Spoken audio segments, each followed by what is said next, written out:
प्रस्ताव मिलना और प्रस्ताव ठुकराना और प्रस्ताव ठुकराने के बाद जो राजनीति में होता है वो जबान पर कभी कभी ही आता है, लेकिन हनुमान बेनीवाल इकलौते ऐसे शख्स हैं जिनके दिल में जो है वही जबान पर है।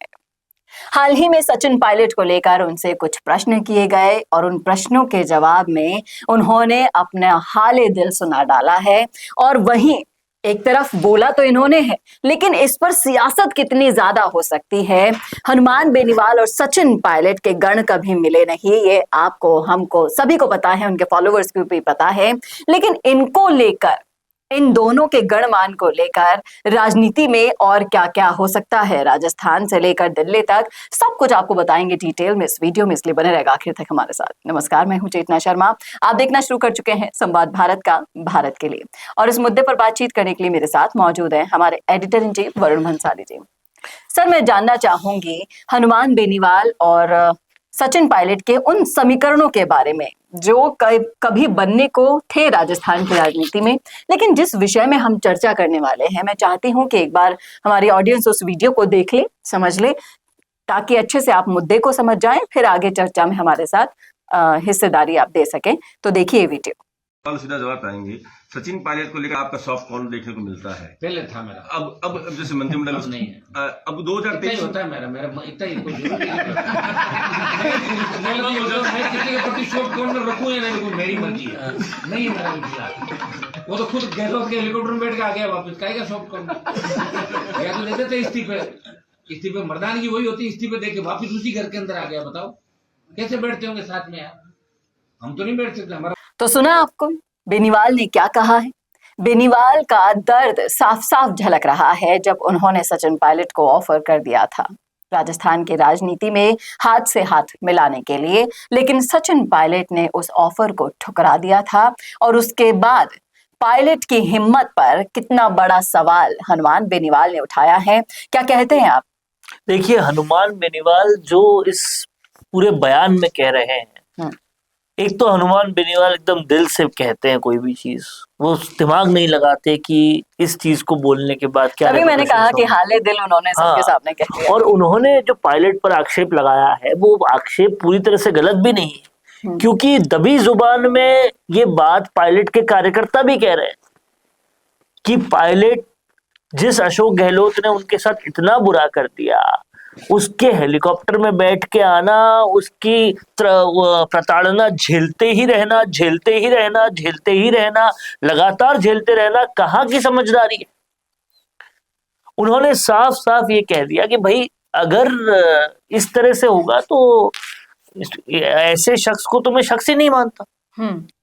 इसका साफ और सीधा मतलब ये है कि हनुमान बेनीवाल ने सचिन पायलट को पूरी तरह से अपने निकटतम लोगों में से आउट कर दिया है। और दूसरा, राजनीतिक परिप्रेक्ष्य में अगर इसको देखा जाए तो सचिन पायलट के साथ साथ पूरी कांग्रेस के लिए अब हनुमान बेनीवाल एक बहुत बड़ी दिक्कत बनने वाले हैं। और इंडिया गठबंधन को तोड़ने के लिए ये बहुत बड़ी दिक्कत बनने वाला है। पर इन दोनों में जो 36 का आंकड़ा नजर आ रहा है आने वाली राजनीति में, हाल ही में दिल्ली में चुनाव होने वाले हैं। एक तरफ है आम आदमी पार्टी के साथ हनुमान बेनीवाल, तो दूसरी तरफ है सचिन पायलट। आपको क्या लगता है, क्योंकि वहां भी बड़े ही अग्रेसिव तरीके से सचिन पायलट उतर चुके हैं। देखिए, कांग्रेस के खिलाफ जो भी रहेगा भारतीय जनता पार्टी के अलावा, उसके साथ हनुमान बेनीवाल रहेंगे। और इंडिया गठबंधन के तोड़ने के पीछे हनुमान बेनीवाल भी बहुत जोर से लगे हुए, इस इंडिया गठबंधन को पूरी तरह से तोड़ो, और वो चीज हो रही है। दूसरी बात, आप अगर इस पे गौर से देखें तो सचिन पायलट से जो दिक्कत हनुमान बेनीवाल को है, वो दिक्कत सिर्फ इसलिए नहीं है कि वो गहलोत के साथ छोड़कर वापस साथ आ गए। दिक्कत और भी बड़ी इसलिए है क्योंकि जो घाव उमेदाराम बेनीवाल के तौर पर कांग्रेस ने दिया था, या कांग्रेस की जिस टीम ने दिया था, उस टीम की अगुवाई सचिन पायलट ही कर रहे थे। जो हरीश चौधरी, हेमाराम चौधरी, इनकी टीम लेकर आई थी उमेदाराम बेनीवाल को अपने साथ, उसकी अगुवाई सचिन पायलट ही कर रहे थे। और सचिन पायलट, आपको याद होगा कि हाल ही में कुछ दिन पहले ही हरीश चौधरी से बहुत करीब आ गए। ये सारी चीजें हनुमान बेनीवाल को बिल्कुल भी टॉलरेट नहीं होती, क्योंकि हनुमान बेनीवाल दुश्मनों के बहुत बड़े दुश्मन है। फिर चाहे वो ज्योति मिर्धा हो या हरीश चौधरी हो या पूरा का पूरा वो कुनबा हो जो उमेदवार बेनीवाल को कांग्रेस में लाने में।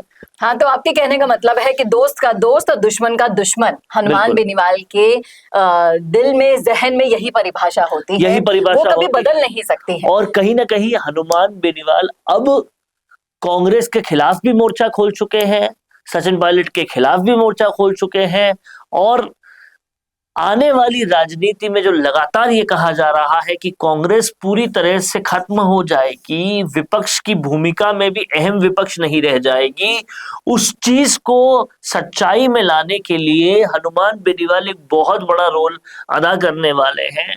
और पूरे देश में किस तरह से कांग्रेस मुख्य विपक्ष से भी हट जाए, इसके लिए तमाम सारी कोशिशें वो भी करेंगे। लेकिन जिस तरीके से हमने बातचीत की सचिन पायलट और हनुमान बेनीवाल के बारे में, इनकी दोनों की विचारधारा अलग है, इसलिए कभी ये मेल नहीं खाते हैं। सचिन पायलट के राजनीति करने का जो तरीका है वो बिल्कुल बेनीवाल से अलग है। क्या आपको लगता है जिस तरीके से बेनीवाल स्टैंड ले लेते हैं, सचिन पायलट कभी ले पाएंगे? विचारधारा की बात ठीक है, पर कुछ सवालों के जवाब ऐसे हैं जो सचिन पायलट के वहां से मिलते ही नहीं। पहला सवाल कि जब पेपर लीक के खिलाफ आपने अपनी सरकार में आंदोलन कर दिया, तो अब जब बीजेपी सरकार है तब क्यों नहीं कर रहे? जब आपको पता है कि आपके इतने ज्यादा फॉलोअर्स हैं कि सड़कों पर निकलते ही सड़कें भर जाएगी, और आप उस वक्त बेरोजगारों की इतनी चिंता कर रहे थे, आज क्यों नहीं कर रहे? जब आपको ये सारी चीजें पता है कि आज अगर आप वो चीज करेंगे तो बीजेपी की नाक में नकेल कस सकती है, फिर आप क्यों नहीं कर रहे? केवल गोविंद सिंह डोटासरा को उसका क्रेडिट मिल जाएगा ये सोच के उसको नहीं करना क्या युवाओं के साथ, बेरोजगारों के साथ ठीक है जी। दूसरी बड़ी बात, जो अशोक गहलोत आपके सब कुछ अच्छा करने पर भी, आपने लोकसभा चुनाव में आपको फ्री हैंड दिया, आपने शानदार काम किया, तीसरी बार भाजपा नहीं आई, उसके बावजूद भी उपचुनाव में फिर अशोक गहलोत को ही अगर कांग्रेस तवज्जो दे रही है तो बार बार कांग्रेस आपके साथ ऐसा कर रही है, आप क्यों नहीं कांग्रेस छोड़ते हैं फिर? और फिर से और आपके सारे कार्यकर्ता आपके पीछे हैं, आप कांग्रेस छोड़ेंगे वो भी छोड़ देंगे, वो भी आपके डिसीजन का वेट कर रहे हैं, आपको पता है कि वो आपके डिसीजन का वेट कर रहे हैं, फिर आप क्यों नहीं उस कांग्रेस को छोड़ते जिसकी आलाकमान गहलोत रूपी इंसान की पूजा करने से नहीं थक रहा? अब दिल्ली की जिम्मेदारी जिस तरीके से सचिन पायलट को सौंप दी गई है, राहुल गांधी की तबीयत खराब है, असल में है या फिर दिखावे की है, वो नहीं पता है। जिस तरीके से राष्ट्रीय अध्यक्ष देखिए सचिन पायलट के हिस्से हमेशा यही आता है। 22 सीटों का राजस्थान था, तब आपने सचिन पायलट को पकड़ा दिया और उन्होंने अच्छा परफॉर्म करके दे दिया। अब आपने दिल्ली में सबसे खत्म हालत आज की डेट में कांग्रेस की है, तब आपने वो सचिन पायलट को दे दी। अब सचिन पायलट अपने आप को प्रूव कर करके कितना प्रूव करेंगे? सफेद बाल आ गए, 26 साल की उम्र में जो शख्स सांसद बना था, आज उसको इतना प्रूव करना पड़ रहा है अपने आप को। जी, और आपको क्या लगता है कि हनुमान बेनीवाल की राय सचिन पायलट को मान लेनी चाहिए थी? क्योंकि जिस तरीके से जो सवाल आज भी बिना जवाब के राजनीतिक गलियारों में मौजूद हैं, उसके जवाब ना तो सचिन पायलट दे रहे हैं और ना ही कोई और दे रहा है। एक अजीब सी चुप्पी इन सवालों पर जो साथ रखी है, उनको देखकर, सुनकर और इस विश्लेषण को अगर आप समझे हैं तो बताइएगा जरूर आपके मन में क्या जवाब आ रहा है इनका, कि क्या हनुमान बेनीवाल की राय सचिन पायलट को मान लेनी चाहिए थी?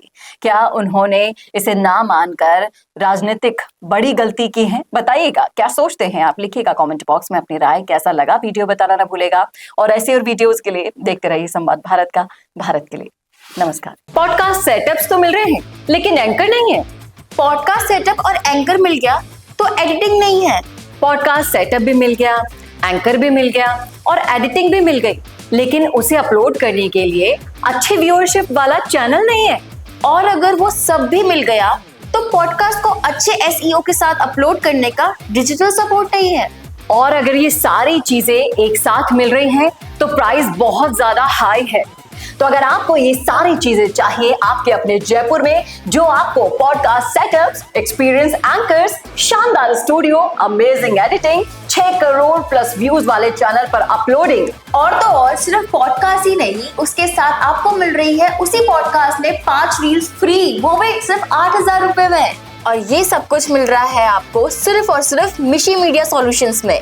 तो सोच क्या रहे हैं, अगर आप भी चाहते हैं पॉडकास्ट के जरिए पूरे सोशल मीडिया पर छाना तो अभी कॉन्टैक्ट कीजिए स्क्रीन पर दिए गए नंबर पर।